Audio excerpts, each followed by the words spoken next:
ناظرین کی خدمت میں سلام و آداب. آپ دیکھ رہے ہیں وائس آف لداخ. آج سوموار ہے، جولائی کی 28 اور سفر کے 2 تاریخ. آج کی تازہ ترین خبروں کو لے کر میں سعید ہاشم رضوی حاضر. ناظرین سے گزارش ہے کہ تازہ ترین خبروں اور حالات و واقعات سے باخبر رہنے کے لیے ہمارے چینل کو سبسکرائب کریں اور خبریں آخر تک ضرور دیکھیں. آپ دیکھ رہے ہیں آپ کا پسندیدہ news channel Voice of Ladakh.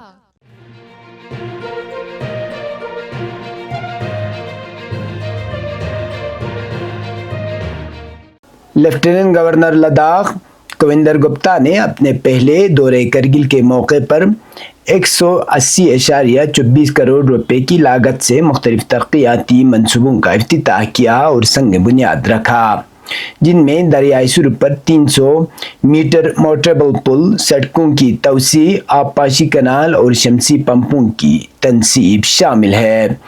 L G Gupta نے کہا کہ کرگل ترقی کی راہ پر گامزن ہے اور یوٹی انتظامیہ عوام کی امنگوں کو پورا کرنے کے لیے پرعزم ہے. انہوں نے زوجہ ٹنل اور کرگل ہوائی سروس کی بحالی کو اپنی ترجیحات میں شامل کرتے ہوئے سیاحت اور نوجوانوں کے روزگار کو فروغ دینے پر زور دیا. سی ڈاکٹر جعفر آخون اور ایم پی محمد حنیفہ جان نے کرگل کے لیے سول ایئرپورٹ، زرعی یونیورسٹی اور ضلع اسپتال کی اپ گریڈیشن جیسے مطالبات پیش کیے.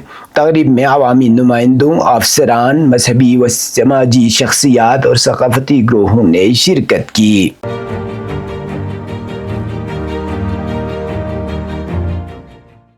کرگل چانچک سرکولر روڈ کو کربتھنگ جانے والے روڈ سے جوڑنے کے لیے دریائے سرخ پر اہم موٹریبل پل تعمیر کیا جا رہا تھا، جس دوران پل اچانک ایک طرف جھک گیا، جس پر عوامی حلقوں کی جانب سے سخت رد عمل سامنے آیا ہے.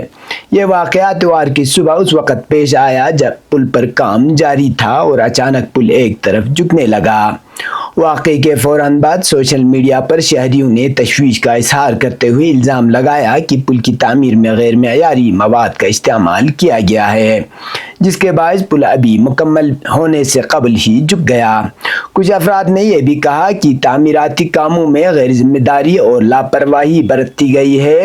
تاہم آر&بی کے ایگزیکٹو انجینئر نے میڈیا کے سوالوں کا جواب دیتے ہوئے کہا کہ پل کو مکمل کر کے دینا ٹھیکیدار کی ذمہ داری ہے اور اس کو دوبارہ بنانے کے لیے محکمہ پیسہ نہیں دے گا.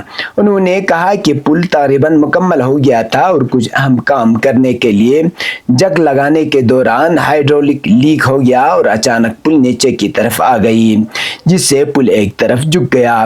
انہوں نے یہ بھی کہا کہ واقعے کے بارے میں chief executive councillor, deputy commissioner Kargil اور چیف انجینئر کو مطلع کر دیا ہے. انہوں نے کہا کہ پل دوبارہ بنایا جائے گا، جس پر جو بھی اخراجات ہوگا وہ متعلقہ ٹھیکیدار برداشت کرے گا. تاہم مقامی لوگوں کا کہنا ہے کہ اگر پل مکمل طور پر گر کر دریا میں جا گرا تو تیز بہاؤ والا پانی ممکنہ طور پر رخ بدل کر قریبی آبادی کی طرف بڑھ سکتا تھا، جو بڑے جانی و مالی نقصان کا سبب بن سکتا تھا. خوش قسمتی سے پل مکمل طور پر دریا میں نہیں گرا اور وقت رہتے احتیاطی اقدامات سے بڑے حادثے کو ٹالا جا سکتا ہے. عوام نے متعلقہ محکمہ جات سے مطالبہ کیا ہے کہ فوری طور پر پل کی حفاظت کو یقینی بنانے کے لیے ضروری اقدامات کیے جائیں اور تعمیراتی عمل کی شفاف جانچ ہو تاکہ غفلت یا بدعنوانی کے ذمہ دار کے خلاف کارروائی کی جا سکے. یاد رہے کہ اس پل کی تکمیل کے بعد نہ صرف کرگل اور کربتھنگ کے درمیان آمد رفت آسان ہو جاتی بلکہ کرگل شہر میں ٹریفک کا بوجھ بھی خاص کم ہو جاتا. یہ پل کرگل میں ٹریفک کے بڑھتے دباؤ کو کم کرنے کے لیے اہم منصوبہ تصور کیا جاتا ہے.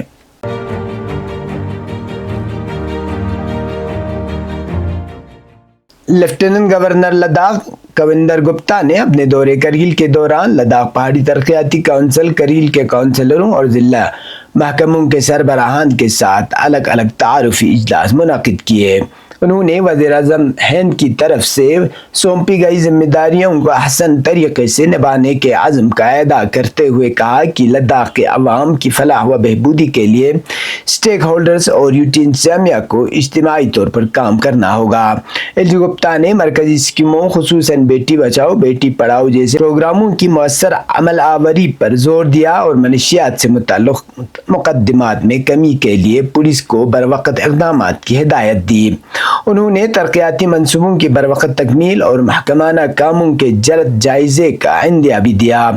اس موقع پر سی ڈاکٹر جعفر آخون نے سانکو اور شکر چکتن کو ضلع کا درجہ دینے، کرگل ایئرپورٹ کی توسیع، سول پروازوں کی بحالی اور نوجوانوں کے لیے بھرتی عمل جلد شروع کرنے جیسے مطالبات اٹھائے۔ دیگر کونسلروں نے بھی ایل ایچ ڈی سی کو بااختیار بنانے، سیاحت پالیسی پر عمل درآمد، کیپیکس بجٹ میں اضافہ اور انجینئرنگ کالج کی جلد فعالیت پر زور دیا۔ ڈپٹی کمشنر کرگل راکیش کمار اور S S P Kargil Shri Ram R نے بھی ضلع کے ترقیاتی منصوبوں اور پولیس کی کارکردگی پر تفصیلی پریزنٹیشن پیش کی۔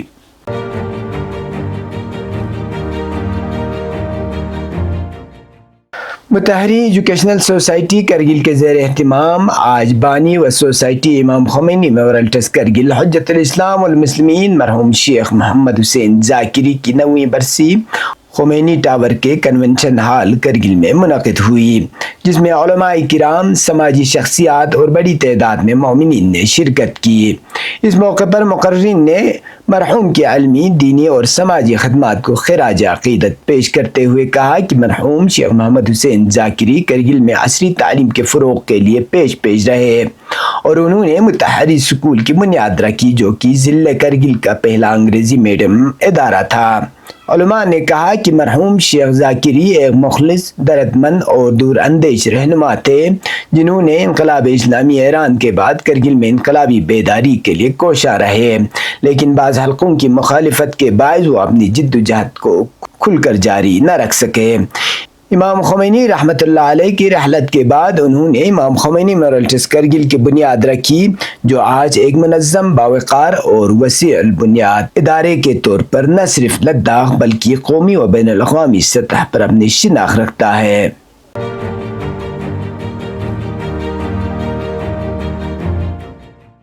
نیتی آیوگ اور ضلع انتظامیہ کرگل کے اشتراک سے سعید مہدی میموریل ہال کے احاطے میں آشنکا ہٹ کے عنوان سے خصوصی اسٹالوں کا اہتمام کیا گیا، جس کا افتتاح آج ایگزیکٹو کونسلر انجینئر پونچوک تاشی نے کیا۔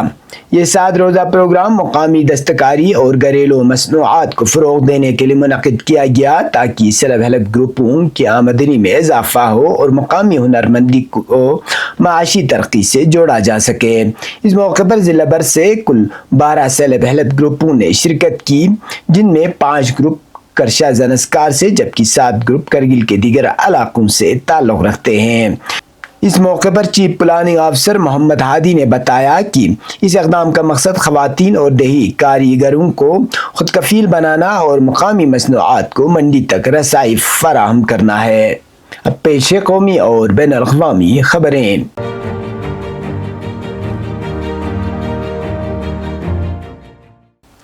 پارلیمنٹ کے مانسون اجلاس کے پہلے ہفتے میں بار بار رکاوٹوں کے بعد لوک سبھا میں آج آپریشن سندور اور پہلگام دہشت گردانہ حملے پر بحث ہونے والی ہے۔ توقع ہے کہ یہ بحث مانسون سیشن کا اہم لمحہ ہوگا۔ اس میں قومی سلامتی اور خارجہ پالیسی کے معاملات پر توجہ دی جائے گی۔ یہ بحث 16 گھنٹے تک جاری رہے گی، جو اس مسئلے کی سنگینی کو ظاہر کرتی ہے۔ ان کے ساتھ وزیر داخلہ امت شاہ اور وزیر خارجہ ایس جے شنکر بھی شامل ہوں گے، جو پہلے پہلگام حملے اور آپریشن سندور کے وسیع اثرات دونوں پر حکومت کے موقف کو واضح کریں گے۔ اپوزیشن کی طرف سے کانگریس لیڈر راہل گاندھی اور راجیہ سبھا میں اپوزیشن لیڈر ملک ارجن کھرگے، سماجوادی پارٹی کے سربراہ اکھلیش یادو اور کئی دیگر لیڈران بحث کی قیادت کر رہے ہیں۔ کانگریس پارٹی نے ایک ویب جاری کرتے ہوئے اپنے تمام لوک سبھا ممبران پارلیمنٹ کو اگلے 3 دنوں تک ایوان میں موجود رہنے کی ہدایت کی ہے۔ اس سے ظاہر ہوتا ہے کہ اس بحث کو کتنی اہمیت دی جا رہی ہے۔ تاہم اس سے قبل 25 جولائی کو پارلیمانی امور کے وزیر کرن رجیجو نے تصدیق کی تھی کہ اپوزیشن نے پیر سے لوک سبھا میں اور منگل کو راجیہ سبھا میں قومی سلامتی کے مسائل پر بحث شروع کرنے پر اتفاق کیا ہے۔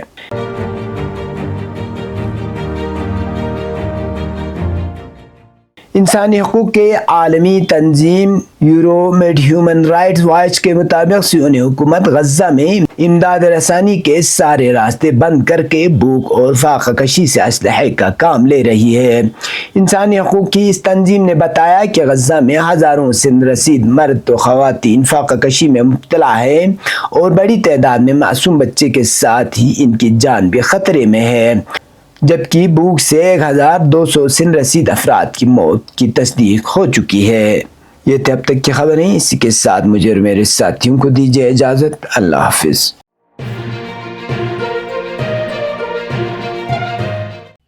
مقامی، قومی اور بین الاقوامی خبروں سے باخبر رہنے کے لیے چینل کو لائک، شیئر اور سبسکرائب کریں، ساتھ ہی بیل آئیکن دبانا نہ بھولیں۔